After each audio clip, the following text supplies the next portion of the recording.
Guys, ang nagluluto ko ngayon na yan. Magluluto siya ng aming uulamin today. Ayan. Hinigisa niya na po.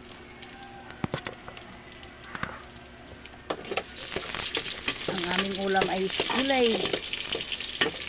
Ayan, ginisa na yung bawang sibuyas ng aking manager. Ayan. Ilalagay na yung karne ng pusa. ganyan na sa karne ng buiba. Halo-halo, mikos-mikos na yan mga guys. Mikos-mikos niya na. Mikos-mikos na.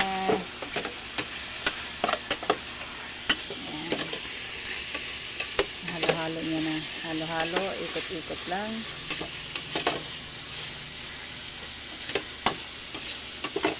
Po. Pag may gugulay siya po ang tagagulay namin. Kasi hindi ako masyado marunong maggulay. Ang alam ko lang igulay is ginataan. Diyan ako perfect maggata. Kaya yan ang aking recipe. Ginataan. Ayan.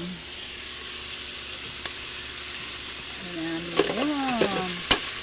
Ay anyway, ang ulam pala namin ay halo-halo po yan. May talong. Ayan po may talong. Halo-halo po ito. Mix-mix na po. Talong. Patani. Ayan, nilagyan ng patani para masarap. Tapos ito ay ano nga ito tat na gulay tat? Ay singkamas po. Singkamas. Tapos ano nga tawag? Sitaw. Sitaw. Ayan siya guys. Yun, ilalagay niya na po. Halo-halong gulay na yan. Hinalo-halong gulay. Ayan, yan ang aking kusinero. So, hindi po nakakala. Magaling po yan maggulay ang aking Diyosawa. Hindi kita asawa. Wag ganyan asawa. Hindi daw niya ako asawa. Kabits. Iskabitsi. Ayan, imikos-mikos niya ulit yan mga guys. Hanggang sa maluto. Lagyan ko lang ayun yan, kaunting tubig para masarap. Ayan, imikos-mikos niya na. Mikos-mikos mo na yan. Mikos. Ayan.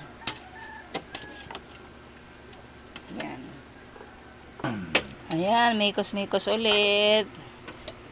Mikos na walang katapusan. Ayan. Malit lang po yung namin dito kasi hindi pa po tapos yung aming bahay. Dahil kulang po sa budget. Ayan. Kapag samantala ito muna yung kusina namin. Ayan, tapos lalagyan niya na po ng kaunting tubig lang yan mga guys. Ayan.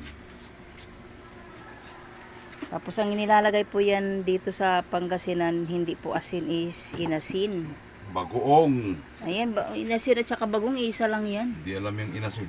Ay, hindi ba? Ayan, kumontra pa siya, bagoong daw. Ayan po ang hinahalo yan dito sa Sa amin, sa Bisaya, asin lang eh. Pero dito sa kanila, inasin. Bagoong. Ayan, bagoong daw. Ayan. Ilalagay niya na po yan hanggang sa maluto na po yan.